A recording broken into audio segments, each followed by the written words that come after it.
Everyone, एक बार फिर से स्वागत है आपका हमारे चैनल गायत्री बुटीक ऑफिशियल में। आज यहाँ पर आप सीखने वाले हैं लाइनिंग वाले पैंट की कटिंग और नेक्स्ट पार्ट में आप देखेंगे लाइनिंग वाले पैंट की स्टिचिंग और साथ ही में हम आपको ग्लू का यूज करना भी सिखाएंगे, जिससे आप लाइनिंग और मेन फैब्रिक को ग्लू से चिपका सकती हैं और उससे आपके पैंट में झोल वगैरह भी नहीं आएगा। तो वक्त जाया ना करते हुए वीडियो शुरू करते हैं। तो दोस्तों, वीडियो आपके लिए काफ़ी ज़्यादा यूज़फुल होने वाला है, इसलिए वीडियो को जल्दी से लाइक और सब्सक्राइब कर लीजिए। और ये जो कपड़ा है ये मेरे पास 2 मीटर फैब्रिक है, इसी से हम आज लेडीज पैंट बनाने वाले हैं। इसके बाद में जो लाइनिंग है ये कॉटन का लाइनिंग है और इसको पहले मैंने वॉश करके प्रेस करके सेट कर लिया। आपको भी इसी तरह से करना है। ऐसा करने से आपका पैंट कभी भी टाइट नहीं होगा। उसके बाद में हम मेजरमेंट देख लेते हैं। इनकी जो लंबाई है पैंट की वो है 36 इंच। इसके बाद में हम थाई का मेजरमेंट निकालेंगे।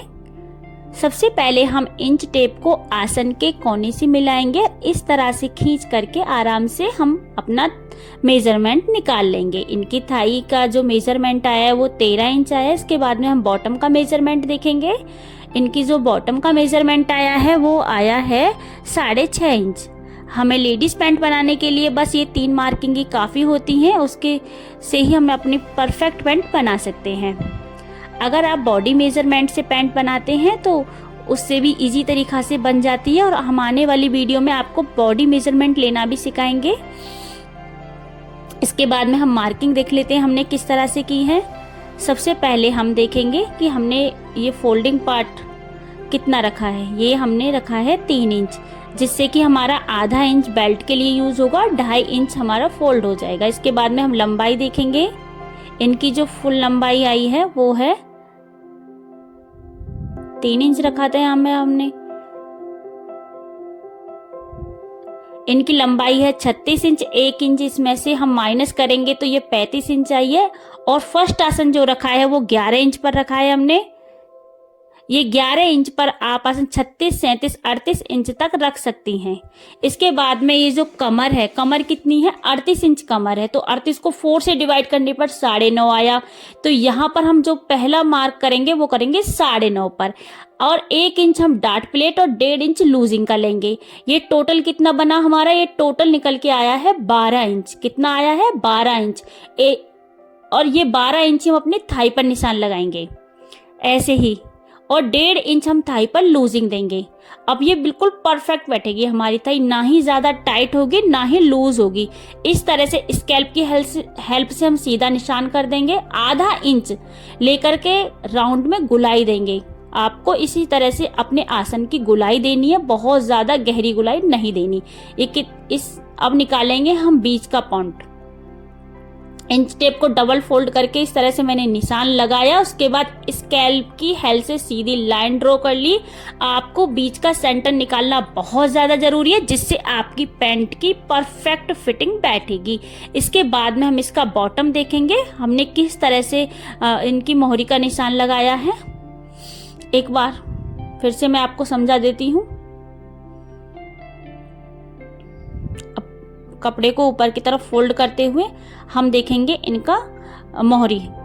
हमारी जो मोहरी थी वो कितनी थी?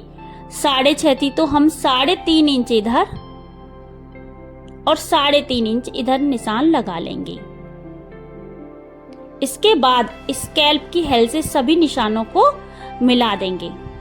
और यहाँ पर मैं अभी आपको स्केल का सही यूज करना भी सिखाऊंगी।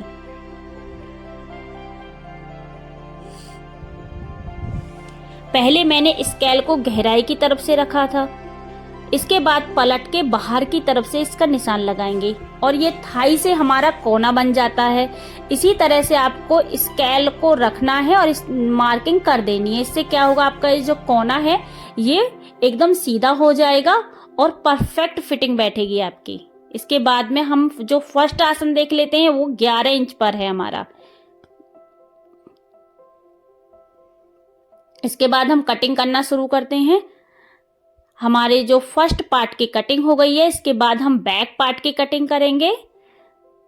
बैक और फ्रंट पार्ट में केवल 2 ही डिफरेंट होते हैं। आप सभी चीजों को बारीकी से समझेंगे तो आपकी पैंट बिल्कुल परफेक्ट बन जाएगी। इसके बाद में अब हम करने वाले हैं अपने बैक पार्ट की कटिंग। यहाँ से मैं 2.5 इंच एक्स्ट्रा लूंगी, जिससे कि हमारे बैक पार्ट में लूजिंग आ जाए और हमारी पैंट टाइट नहीं होगी। और आपका जो क्रॉच एरिया है वो ऊपर की तरफ भी खिंचाव नहीं देगा। आप इन छोटी छोटी चीजों का विशेष ध्यान रखें। इन्हीं की वजह से आपकी जो पैंट है वो बिल्कुल परफेक्ट बन जाएगी। इसके बाद में हम अपने जो बैक आसन है उसकी गुलाई देंगे। यहाँ पर भी हम आधे इंच का निशान लगाते हुए इसी तरह से गुलाई देंगे जैसे हमने फर्स्ट आसन की दी थी। इसके बाद इन स्टेप को गुलाई में लेते हुए हम देखेंगे हमारा कहाँ पर 16 इंच बैठ रहा है और हमें 16 इंच पर ही निशान लगा देना है। हमने बैक पार्ट की अपने की कटिंग कर ली है, मार्किंग कर दी है। इसके बाद में कटिंग करने वाले हैं। अच्छे से इसे सेट कर लेते हैं जिससे कि आपको आसानी से समझ में आ सके। अब इस तरह से ही हम इसकी कटिंग करते जाएंगे। एक बार फिर से देख लेते हैं। हमने फर्स्ट आसन रखा था 11 इंच और बैक आसन रखा है 16 इंच। और इस तरह से ही आप भी 36, 37, 38 इंच साइज की पैंट की कटिंग कर सकती हैं। वैसे तो दोस्तों मैं सभी चीजों को स्टेप बाय स्टेप समझा रही हूँ। अगर उसके बाद भी अगर आपके कुछ समझ में नहीं आता है तो आप हमें कमेंट कर सकती हैं। उसके ऊपर भी हम एक बार फिर से वीडियो बना देंगे और उन सभी चीज़ों को उसमें कवर करने की कोशिश करेंगे। इसी तरह से हमने बैक और फ्रंट पार्ट की कटिंग कर दी है। इसके बाद में हम देखेंगे अपने ग्लू का यूज करना कि किस तरह से हम अपने लाइनिंग और मेन फैब्रिक को एक साथ जॉइंट करेंगे। आप देख पा रहे हैं मैंने पहले साइड में लाइनिंग के में ग्लू लगाया था, उसके बाद मेन फैब्रिक को रख के प्रेस कर दिया और इस तरह से जॉइंट हो गई। हाँ इसी तरह से आप भी कर सकती हैं। चाहे आप अस्तर वाला ब्लाउज बनाएं, सूट बनाएं, सभी को इसी तरह से ग्लू से जो चिपका सकती हैं। आपको मशीन से या हाथ से कच्चा करने की कोई जरूरत नहीं है। हम नेक्स्ट पार्ट में वो सभी चीजें दिखाएंगे किस तरह से हमने इसको जॉइंट किया था। उस समय हम वीडियो नहीं बना पाए थे, लाइट का कुछ इशू हो रहा था, इसीलिए हमने बस आपको ये दिखाया है कि किस तरह से ये हमारे जॉइंट हो गए हैं। अब हमें इन्हें कच्चा करने की कोई जरूरत नहीं है, कोई झोल वगैरह भी नहीं आया है। अगर वीडियो आपके लिए यूजफुल रहा है तो वीडियो को लाइक सब्सक्राइब करना दोस्तों।